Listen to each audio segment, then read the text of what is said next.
Chicago PM continues. I'm Jim Johnson. News Talk 890 WLS. This hourly segment is brought to you by Pella Windows and Doors, saving you money while keeping you comfortable. Pella, viewed to be the best.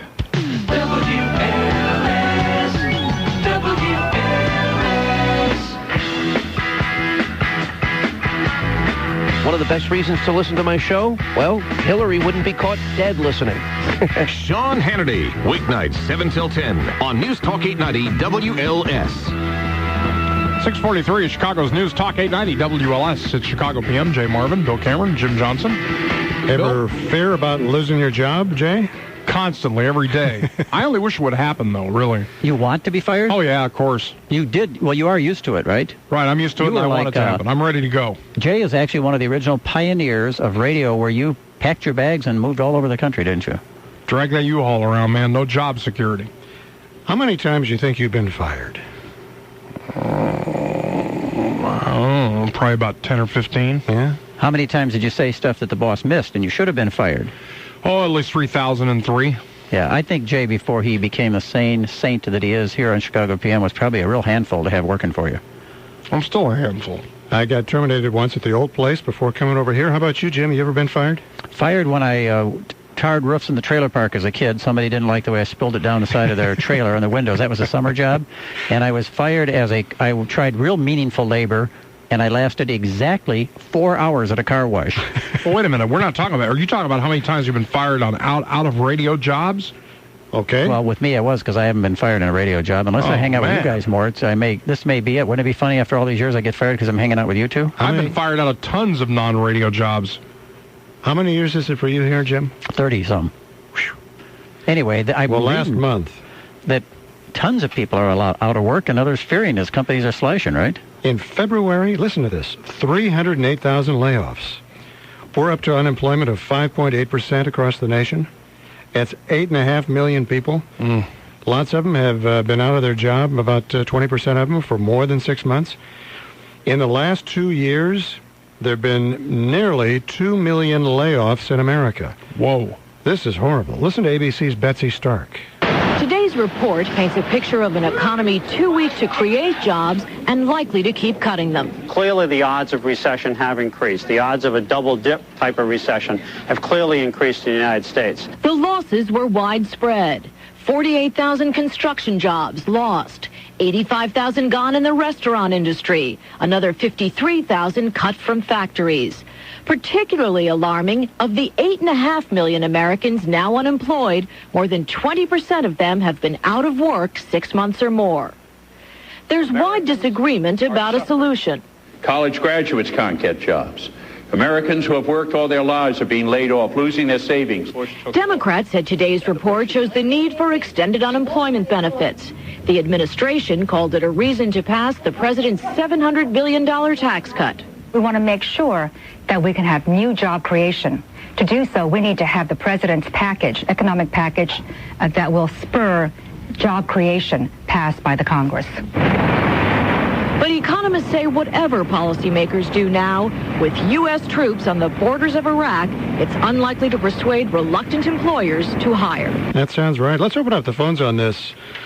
What experiences are you having out there trying to find a job or having just lost a job? 591-8900. Or do you fear for your job? Yeah. I tell you, it's scary. I've had a couple of friends lose jobs that were with companies, and, you know, they were in middle or upper management, and you get fussier at that level. You're hoping that you can replace your job, which could be pushing the six figures or something, with another one like it. And boy, you start out, I've had them tell me horror stories of starting out kind of, okay, I'll go to the gym, I'll treat this positively, do my networking. About 6 months later, you get that feeling in the pit of your stomach that you may have to start over. And I think that's what a lot of people have done, gone into business for themselves. And you know, a lot of people became entrepreneurs during waves of layoffs, decided that they'd start businesses. Unfortunately, some of those internet companies didn't pan out, but I have friends who started doing things out of their home. A lot of people have done that, but a lot of people have been successful at it, too. Yeah, and some people have gone into private businesses. I know a lot of people buying mom-and-pop motels and stuff. I mention that because I grew up in a vacation area up in northern Wisconsin. A lot of people do that, figuring I can't stand the corporation hanging over my head. But the saddest are those young people who have kids and they can't support the family. And probably coming in second, those people who are like 40 or older, who've spent a lifetime in a career, and they get laid off just like that one Friday. And the age discrimination out there is rampant. You know, that's an interesting thing. What, the age discrimination as far as people over the age of 40 getting jobs? Yes. Because they can get two 20-year-olds for the price maybe of a 40-year-old. Maybe they figure you're stuck in your ways. I've talked to employers who present their side of that, and sometimes they say that they claim it's not always age as much as the type of job that this person would be seeking is the vice presidency. Meaning, if you're up to a certain level, those jobs are harder to get. And they said to have somebody start over in commission-only sales, they don't, you know, they'll just pass these people by on the list because they know somebody who's 55 and has been making a nice middle management salary isn't going to want to come in and start out on and $200 a week with commission on top of that. Looking for a job is really, all right, but here's Jay. Jay, you're on WLS. Go ahead. Yeah, how's it going? I hope this applies somewhat. I have my own business. I run a printing business. And what I'm experiencing, we just talked about this tonight, a customer and I. He's got a conversion shop where he converts vans for dealerships. You know, anyone wants running boards or something like that on their van. So anyway, the point being that I delivered some cards to him, haven't talked to him for a while. We start talking. And Jay, you know what? I'm finding my work orders because now I have 30 a day instead of 120. Yeah. Okay, so you're probably okay for a while. So the trickle-down effect, I think that's the multiplier we need to look at here because it's all relative. Now, I don't do his work orders, so then forms don't go into a dock somewhere and ship out, and so on and so on. They'll multiply that by all the transactions, all the pullback that's occurred in small business, let alone corporate, bigger corporations. And I'll tell you what, you have a lot of pain out there. That's what I'm seeing as I call on people. Boy, and there's no quick fix. I know what you're saying. You know, the president has. It is true that the private industry has to be the ones that come up with these jobs. We can't just make them up. We can't pay people not to work all forever. So you got to stimulate the economy somehow. I can understand the tax break thing. Small businesses should be exempt from any regulations. It's just that hustling that much more. Now Bill's starting in again. Hold on. What do you mean, from health? What, you're shaking your head. Now, what's wrong with that idea? Well, what if the business is providing something that is life-threatening if you don't regulate it? Right, like supplying medicine or asbestos removal. Do you want people to go around without masks? Whoa. Wait a minute. And Jay, of all things, are you name me a small businessman who manufactures pharmaceuticals.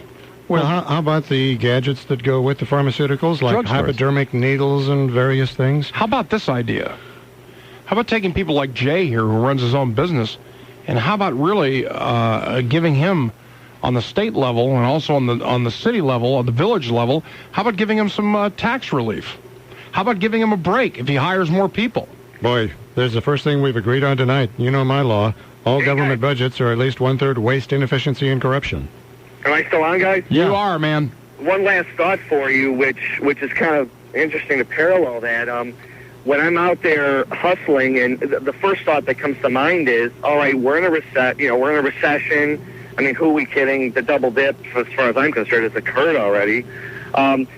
You go out thinking that people are shopping, for better prices, that you'll have, like a better opportunity to get in and get new business. But the fear factor is overwhelming that to the point where instead of people shopping the stuff, they're not even, the printing industry's been hit hard too. They're just holding back till the last minute. Well, that's what happened. Inventories, even at that lower level. Yeah. You're not talking Cisco systems, you're talking someone who just can't order his forms just yet. Yep, that's what happens. All right, Jay. Thanks, man. We appreciate the call. Guys. Thank you. Let's go to John. John, you're on WLS. How you doing, guys? Hi. I've been out of work for 8 months. I had to switch careers. I'm from the telecommunications industry. Currently, the jobs are very scarce. You're competing with about 600 people. They might sort through 2,000 resumes, and if you're lucky, get into the top 3. How old are you? I'm 45 years old. Does that come up? Age discrimination is definitely out there. Yep. What would you like to keep your lifestyle going, which may be unrealistic? What range, and we don't know who you are, other than first name, what range income are you looking for?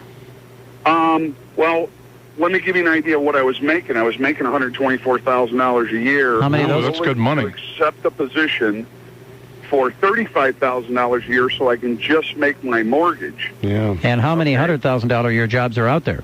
Slim and none? Very few and far between, and especially since the fact that the employers know that the job market is so saturated with people out of work that they're dropping the salary. What did you do to make $125,000 a year? I was a systems engineer designing high-speed telecommunication networks. And that has just shrunk with the whole industry? Shrunk. We were bought by a French company, and needless to say, they're high on my list, and then we were laid off. And that's bad news. We were told, see you later. All right, John. Thanks, man. Good luck. Hey, one more thing. Yeah. Some of us out there, like myself, okay, would like to try and get past some of these human resource people because they're the ones that are blocking the 45-year-olds. They're the ones blocking us from getting these jobs. We don't even get responses back from sending out 1,000 resumes. That blows. Yes. Well, that's the reality of it when I read these jobs in the newspapers over parks, any place, bars, parks, bars, alleys. What are you, Noodles the Clown? Let's go to Dave. Dave, you're on WLS. How you doing, guys? Hi. Another self-employed person out here. One of the industries in this country that's absolutely going begging is the trucking industry. Yeah, it is. These are $800 to $1,200, $1,300, $1,400 a week jobs, and of course they require things that people don't want to do. Be gone over the weekend, that type of thing. I'll do it. I'd love to be a truck. I'd love to be a truck driver, man. If you want to be a truck driver, Jay, I want to be a high-dollar, high-paid radio announcer. Hey, you and me over the road, bro. Thanks, Dave. Thanks, Dave. Hey, one more thing, Jay. Quick. Yeah. Quickly. You were saying you wanted to know about how much the war was going to cost? Yeah. I just wondered, have you given any thought to how much it's cost the United States in 12 years to pay for that no-fly zone that we patrol? A ton, man. Thanks. Yes, sir. Hey, guys, thanks a lot. Have a good night. All right, be safe. Truck drivers are like the best people in the world. When I was a kid, didn't you want to be a truck driver as a kid? I want to be a truck driver now. What are you talking about? When I'm on the road, it looks kind of majestic to be up there in that big rig. Man, those are the real drinking cowboys coffee in life. 20 hours a day. Talking on the CB. Peeing in a bottle. Man, that's a good life. You got a driver's license? Hitting parked cars. What? Oh, 6:55 at WLS. WLS 3-day. That would be my problem, man. Boy, make a sharp turn downtown. Look out. There goes somebody's Porsche.